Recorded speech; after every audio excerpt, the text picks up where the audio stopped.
اس کے کندھے پر تھپکی دیتے وہ وہاں سے نکلتا چلا گیا، جبکہ ہاتھ اپنی کٹی زبان تصور کرتے ہی کانپ کر رہ گیا۔ دوسری طرف شبیر 2 دن بعد ہمارے بہت اہم مہمان یہاں آ رہے ہیں، اگر انہیں ہمارا مال پسند آ گیا تو ہمارے وارے نیارے ہو جائیں گے۔ وہ سنجیدگی سے بیٹھا نئے مال کو چیک کر رہا تھا جب سلیم نے وہاں آتے اسے خبر سنائی۔ تو تم یہ سب مجھے کیوں بتا رہے ہو؟ بیزار سی شکل بناتے اس نے سلیم کو دیکھا، جو اسے اپنی طرح پرجوش نہ ہوتا دیکھ منہ بسور گیا تھا۔ انتہا کے سڑے ہوئے شخص ہو، نہ جانے باس کو کیا نظر آتا ہے تم میں۔ باس نے کہا ہے یہ ڈیل تم دیکھو گے، مال جمع کرنے کی ذمہ داری تمہاری ہے۔ سلیم کو غصہ آیا، اس شخص کی یہاں تک لانے والا وہ تھا، مگر وہ اتنے کم عرصے میں باس کی نظروں میں اس سے زیادہ اہم ہو چکا تھا۔ مگر مجھے اس سب کے بارے میں کچھ بھی علم نہیں ہے۔ وہ حیران تھا، بیٹھے بٹھایا اسے نہ جانے کون سا مال جمع کرنے کا کہہ دیا گیا تھا، کیونکہ وہ صرف ڈرگس کی اسمگلنگ تو کرتے نہیں تھے، تو پھر دوسرا کون سا مال تھا جس کا ذکر ہو رہا تھا؟ یہ سب تمہیں باس ہی بتا سکتے ہیں، جاؤ، ویسے بھی وہ تمہیں یاد کر رہے ہیں۔ سلیم سر جھٹکتا خود ایک سمت بڑھ گیا، جبکہ شبیر وہاں سے چلتا اٹھ کر اندر کی سمت آ گیا۔ باس، سلیم کسی ڈیل کا ذکر کر رہا تھا، اندر اندھیرے میں بیٹھے شخص کے قریب پہنچتے پوچھا، جس کا چہرہ اندھیرے میں تھا۔ ہاں شبیر، یہ مہمان بہت دور سے آ رہے ہیں اور انہیں 50 جوان لڑکیاں چاہیے۔ بہت سی لڑکیاں ہمارے قبضے میں ہیں، مگر ابھی بھی کچھ کم ہیں جن کو پورا کرنے کی ذمہ داری تمہاری ہے۔ وہ شخص بولا تو شبیر سر ہلا گیا۔ جی باس، سمجھ گیا، کام ہو جائے گا۔ اسے صرف پیسے سے مطلب تھا، پھر چاہے اسے کچھ بھی کرنا پڑتا۔ پھر لڑکیوں کو تو بڑی آسانی سے اپنی محبت کے جال میں پھنسا کر بیوقوف بنایا جا سکتا ہے۔ جاؤ، اور خیال رکھنا، پہلے ہی سلیم میرا بہت سا مال میرے دشمن کے حوالے کر چکا ہے۔ اب اگر ایسا کچھ بھی ہوا تو تم سب کو میرے عتاب سے کوئی نہیں بچا سکے گا۔ اس شخص کی وارننگ پر شبیر سر ہلاتے وہاں سے نکلتا چلا گیا۔ ایک بہت بڑے دھماکے کی تیاری کی جا رہی تھی، مگر کوئی نہیں جانتا تھا یہ دھماکہ کون کرنے والا ہے اور کس پر ہونے والا ہے۔ وحشت و ویرانگی کی دنیا میں برپا ہونے کو ہے ایک نئی قیامت۔ دوسری طرف پری، کیا میں اندر آ سکتا ہوں؟ وہ جو ابھی تک پاشا کی محبت کے حصار میں مقید تھی، دروازے پر ہوتی دستک پر چوکی۔ ایک بار پھر پاشا کی آواز سن کر اس کا دل پوری قوت سے دھڑکا تھا۔ آ جائے، خود کو سنبھالتی آہستہ سے بولی۔ اب وہ اس کا شوہر تھا، وہ اسے جھٹلا نہیں سکتی تھی۔ تبھی اپنی بے قابو ہوتی دھڑکن کو سنبھالنے لگی۔ میں نے آپ کو ڈسٹرب تو نہیں کیا پرنسس؟ محبت اور نرمی سے پوچھا تو نفی میں سر ہلا گئی۔ پاشا آہستہ سے چلتا ہوا اس کے قریب آیا اور گھٹنوں کے بل اس کے سامنے بیٹھ گیا۔ آپ سے ایک درخواست کروں تو کیا قبول کریں گی پری؟ پریسا اپنے دونوں ہاتھ گود میں رکھے انہیں مسل رہی تھی، جب پاشا آہستہ سے اس کے دونوں ہاتھ تھام گیا۔ جی؟ اچانک اس کے لمس پر پریسا بری طرح چونکی تھی۔ وہ رایان کے علاوہ کسی کے بھی لمس سے واقفیت نہیں رکھتی تھی، اب اچانک ایسا بھرپور مردانہ لمس اس کے لیے بے چینی کا باعث بھی تھا۔ جانتا ہوں آپ کے لیے میں ابھی اس مقام تک نہیں پہنچا کہ یوں حق جتا سکوں یا کوئی بات منوا سکوں، مگر پھر بھی میں چاہتا ہوں آپ میرے ساتھ پاکستان چلیں۔ دھیمی سی آواز میں کہا تو پریسا ساکت سی رہ گئی۔ آپ سب جانتے ہوئے بھی یہ کہہ رہے ہیں؟ آپ جانتے ہیں اس ملک نے مجھ سے میرا سب کچھ چھین لیا، میرے ماں باپ، میری عصمت، میرا بچپن، سب کچھ۔ مجھ میں اتنا حوصلہ نہیں ہے کہ ان فضاؤں میں دوبارہ سانس لوں جہاں سے تقریباً پاگل ہو کر نکلی تھی میں۔ پریسا کی آنکھیں بے ساختہ نم ہوئی تھی، اس نے پاشا کی گرفت سے اپنے ہاتھ چھڑانے چاہے۔ پری، میں نے یہ سب اس لیے نہیں کہا تھا کہ آپ رونا شروع کر دیں۔ آپ میری جان ہے پریسا، آپ سے زیادہ گھٹن مجھے ہوتی ہے ان فضاؤں میں جنہوں نے میری دھڑکن کو اتنی تکلیف دی، مگر میں پھر بھی پاکستان میں رہنا چاہتا ہوں۔ جانتی ہیں کیوں؟ بے ساختہ اس کے رخسار کو انگوٹھے سے سہلاتے پاشا خود کو بے بسی کی انتہا پر محسوس کر رہا تھا۔ کیوں؟ اس کے لہجے پر ساکت سی ہوتی وہ بے ساختہ پوچھ بیٹھی۔ تاکہ آپ کی بربادی کے ذمہ دار کو اپنے ہاتھوں سے جہنم واصل کر سکوں، اسے ویسی ہی اذیت دوں جیسی اس نے آپ کو دی، اور میں جب تک اپنے مقصد میں کامیاب نہیں ہو جاتا سکون سے نہیں بیٹھوں گا۔ پاشا کی آواز میں پھنکار سی تھی، جیسے وہ شخص سامنے ہوتا تو اس کے ٹکڑے ٹکڑے کر کے کتوں کو کھلا دیتا۔ اور میں چاہتا ہوں آپ بھی اس وقت وہاں ہو، اس شخص کا انجام اپنی آنکھوں سے دیکھے۔ وہ منظر پہلا منظر ہوگا جو آپ ان آنکھوں سے دیکھیں گی۔ پاشا آہستہ سے اس کی آنکھوں پر بوسہ دیتے بولا۔ تو وہ کچھ بول ہی نہیں سکی۔ صرف ایک بار مجھ پر بھروسہ کر کے میرے ساتھ چلے پری، وہیں فضائے جہاں آپ نے صرف بری یادیں دیکھی ہیں، انہیں آپ کے لیے جنت بنا دوں گا۔ آپ اپنے ماما بابا سے ان کے ابدی گھر میں ملیں گی، اپنا گھر دیکھیں گی، اور اس وقت آپ کے دل میں کوئی رنج، کوئی گلا نہیں ہوگا، آئی پرومس۔ وہ کوئی جادوگر تھا جو اس پر طلسم سا باندھ رہا تھا۔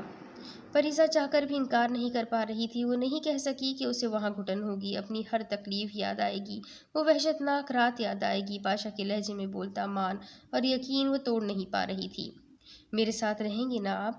معصومیت سے لبریز انداز میں پوچھا تو پاشا بے ساختہ اس کے برابر بیٹھتے اسے خود سے لگا گیا۔ ہر پل، ہر لمحہ آپ کے ساتھ رہوں گا، میری زندگی۔ آپ پر ہلکی سی بھی آنچ نہیں آنے دوں گا۔ پاشا کی جان بھی قربان ہے آپ پر۔ وہ لڑکی کتنی قیمتی تھی، کاش کوئی پاشا سے پوچھتا۔ رایان نے سچ کہا تھا، حسن پاشا جیسا شخص اس کی بہن کو کبھی نہیں مل سکتا تھا۔ میں چلوں گی آپ کے ساتھ۔ اس کے کندھے پر سر رکھتے پریسا نے خود کو اس کی مرضی پر چھوڑ دیا تھا۔ وہ جانتی تھی اس کی زندگی میں موجود یہ دو شخص کسی موڑ پر اسے تنہا نہیں چھوڑیں گے۔ Thank you my lady. Pasha نے اس کے سر پر پیار کیا تو خود کو پرسکون کرنے لگی۔ چند پلوں بعد پاشا کو اس کی سانسیں بھاری محسوس ہوئی تو مسکرا دیا۔ آپ کے مجرم کے پاس زیادہ وقت نہیں بچا میری جان، بہت جلد اسے حساب دینا ہوگا۔ پاشا سختی سے اپنی مٹھیاں بھیج گیا۔ حساب کا وقت تو سچ میں بہت قریب تھا، بہت قریب۔ رایان کو جب پریسا کے فیصلے کا معلوم ہوا تو وہ دھیما سا مسکرا کر پاشا کا کندھا تھپتھپا گیا۔ وہ جانتا تھا پری کو منانے کے لیے پاشا نے کتنی مشقت کی ہوگی۔ ایسا نہیں تھا کہ وہ پری کو منا نہیں سکتا تھا، وہ چاہتا تو پری کو بہت پہلے منا لیتا، مگر وہ خود بھی پریسا کو پاکستان نہیں لے جانا چاہتا تھا۔ مگر اب حالات ناگزیر ہو چکے تھے۔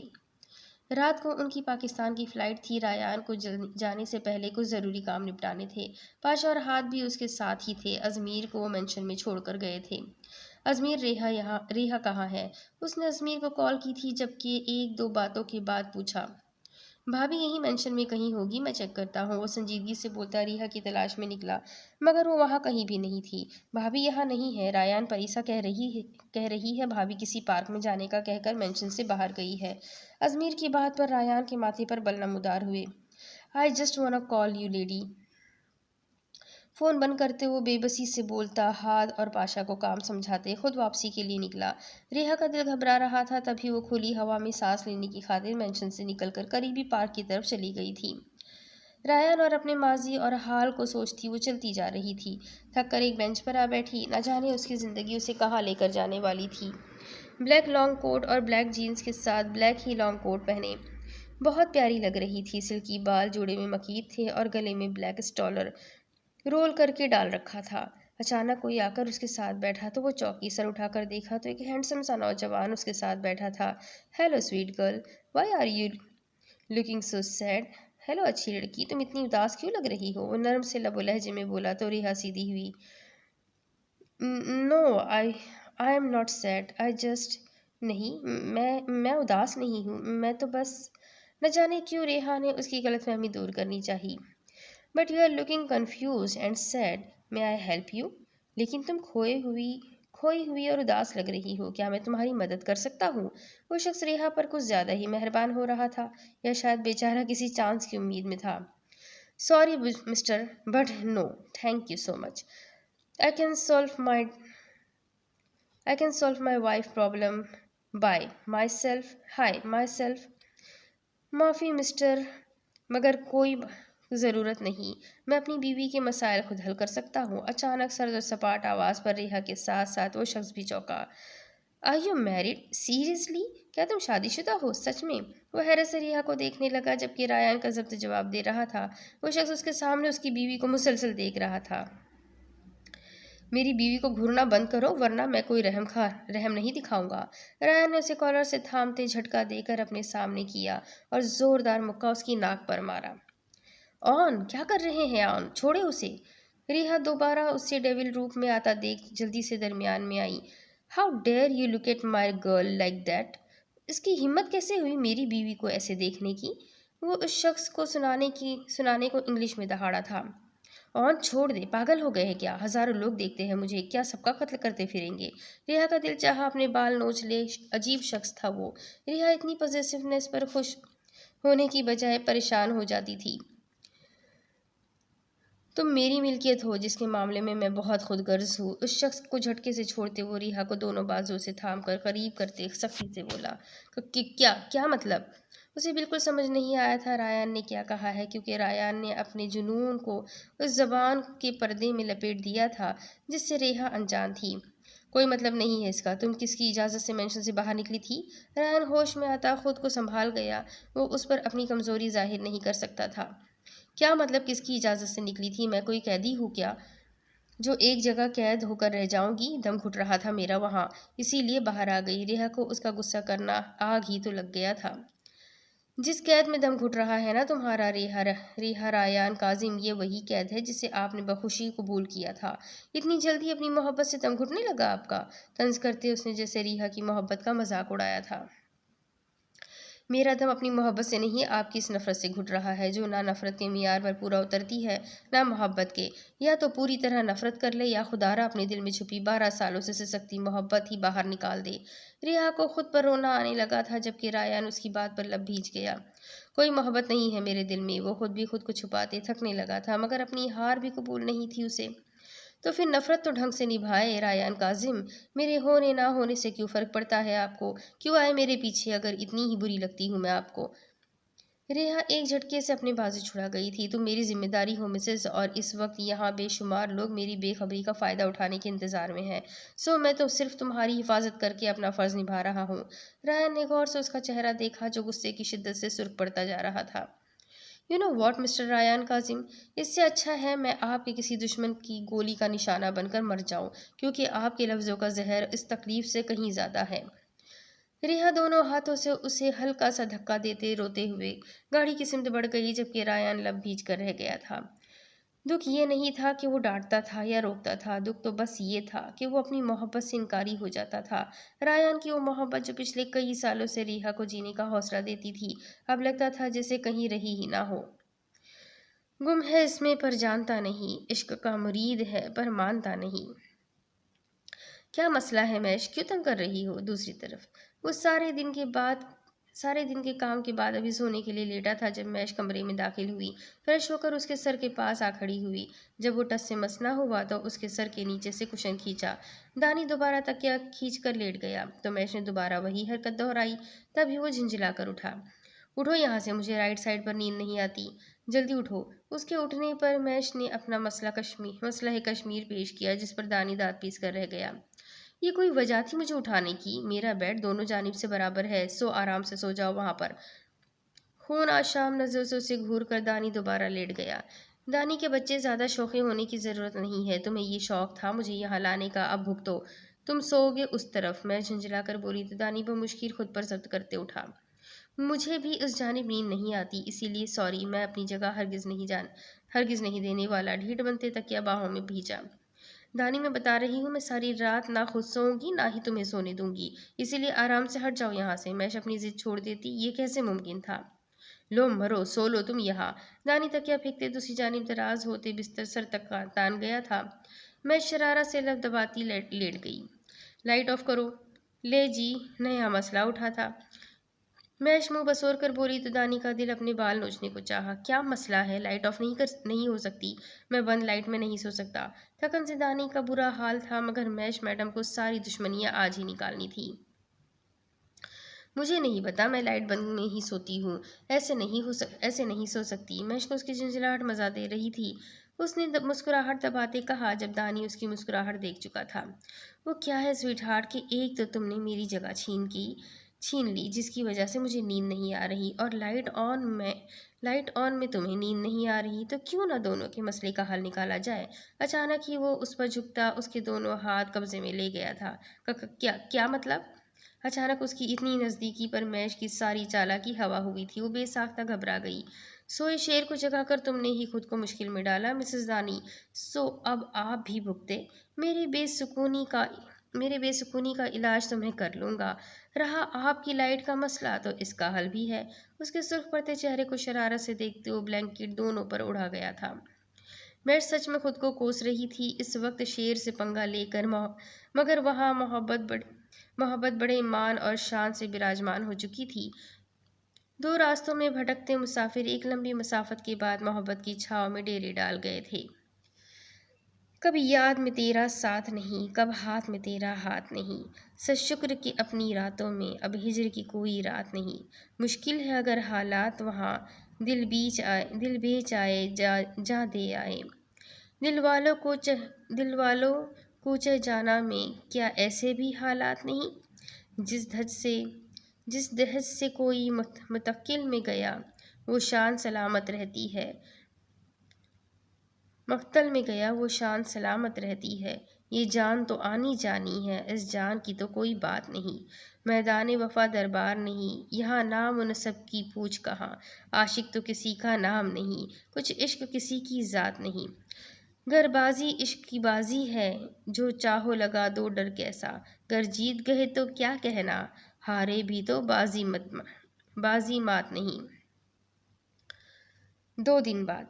کہاں جا رہے ہیں آپ؟ ریحا ناشتہ لے کر کمرے میں آئی تو ریان کو تیار ہوتا دیکھ حیرت سے بولی، اور تمہیں ایسا کیوں لگتا ہے کہ تم پوچھو گی اور میں تمہیں بتا دوں گا؟ بنا مڑے آئینے میں اس کا عکس دیکھتے ریان سنجیدگی سے بولا تو ریحا کو اس کے لہجے سے غیر معمولی پن کا احساس ہوا۔ ضرور کچھ ایسا تھا جو وہ اس سے چھپا رہا تھا، کیونکہ بیوی ہوں میں آپ کی، آپ کو بتانا ہوگا مجھے کہاں جا رہے ہیں آپ۔ ریحا کا دل عجیب انداز میں دھڑکا، تبھی وہ اس کے قریب ہوئی۔ اسٹے اوے ریحا، میں فارغ نہیں ہوں، 1000 کام ہے مجھے، اور میں ہر کام کے بارے میں تمہیں بتانا ضروری نہیں سمجھتا۔ ریان اپنے کالر سے اس کے ہاتھ جھٹک گیا۔ اب کس کا خون کرنے جا رہے ہیں آپ؟ کیونکہ جہاں تک مجھے معلوم ہے ریان کاظم کا کام تو یہی ہے۔ وہ خود بھی جان نہیں سکی کہ وہ جذباتیات میں کیا کہہ گئی ہے، شاید اس کی نفرت سہتے سہتے وہ اب اپنا آپا کھوتی جا رہی تھی۔ صحیح کہا تم نے، قاتل خونی درندہ ہوں میں، اب تک نہ جانے کتنے قتل کر چکا ہوں میں، اب بھی وہی کرنے جا رہا ہوں، مگر فکر مت کرو، تم سے شدید نفرت کے باوجود بھی تمہیں قتل نہیں کروں گا۔ اس کی بات پر ریان استہزائیہ انداز میں خود پر ہنس دیا۔ اچانک ریحا کو اپنے الفاظ کا اور ریان کے سرخ ہوتی آنکھوں کا ادراک ہوا تو اس کو خود پر افسوس ہوا، وہ ایسا کیسے کہہ سکتی تھی؟ نہیں، صحیح کہا تم نے، میں ریان کاظم ہوں، براٹ، ایک گنڈا جس نے اپنے فائدے کے لیے آج تک بہت سے لوگوں کا قتل کیا ہے، اسی لیے بہتر ہے تم مجھ سے دور رہو، بلکہ تم نہیں، میں خود ہی تمہارے راستے سے ہٹ جاتا ہوں۔ ریان سختی سے بولتا وہاں کئی قدم مجھ سے دور ہو گیا تھا۔ ریان نہیں۔ ریحا نے نم آنکھوں سے تڑپ کر اسے روکنا چاہا، مگر وہ تیزی سے وہاں سے نکلتا چلا گیا۔ ریحا ابھی تک اس کے ماضی سے پوری طرح واقف نہیں تھی، وہ نہیں جانتی تھی ریان براٹ کیسے بنا۔ ریان نے اسے صرف اس رات تک کی حقیقت بتائی تھی، جبکہ آج وہ جلد بازی جذباتیات میں اس پر اسی طرح الزام لگا گئی تھی جسے 12 سال پہلے اس پر خونی ہونے کا لگایا گیا تھا، اور اس بار تو الزام لگانے والی بھی ریان کی سوفٹی تھی، سو تکلیف حد سے زیادہ تھی، مگر تیر کمان سے نکل چکا تھا جس پر ریحا کچھ نہیں کر سکتی تھی۔ کچھ میں بھی ضد کی پکی تھی، کچھ وہ بھی ضبط گوا بیٹھا، کچھ میں خود سے بھی انجان رہی، کچھ اس نے دل قربان کیا، کچھ میں بھی راہوں میں بھٹکتی رہی، کچھ وہ بھی منزل نہ پا سکا، کچھ میں اس کی دیوانی تھی، کچھ اس کی محبت میں فروانی تھی، کچھ یادوں پہ اس کا پہرا تھا، کچھ خوابوں میں اس کا چہرہ تھا، کچھ میں اس کی شیدائی تھی، کچھ اس کے جذبوں میں سچائی تھی، کچھ میں اس نے برباد کیا، کچھ اس نے مجھ سے آباد کیا، کچھ میں نے بھی ہار تسلیم نہ کی، کچھ وہ جیت کر بھی ہار بیٹھا، کچھ پچھتاوا ابھی بنا مقدر میرا، کچھ وہ بھی مداوا کر نہ سکا۔ اب اس کے آگے کی کہانی میں آپ کو اگلی قسط میں سناتی ہوں۔ اسٹوری بہت انٹرسٹنگ ہے، تو میرے ساتھ بنے رہیے گا، چینل کو سبسکرائب کر لیجیے گا، بیل آئیکن کو ضرور دبا دیجیے گا، اور اگر آپ کو میری اسٹوریز پسند آتے ہیں تو اپنے کانٹیکٹس میں شیئر کرنا بالکل نہ بھولیے گا۔ تو ملتے ہیں نئی قسط کے ساتھ، تب تک کے لیے اللہ حافظ۔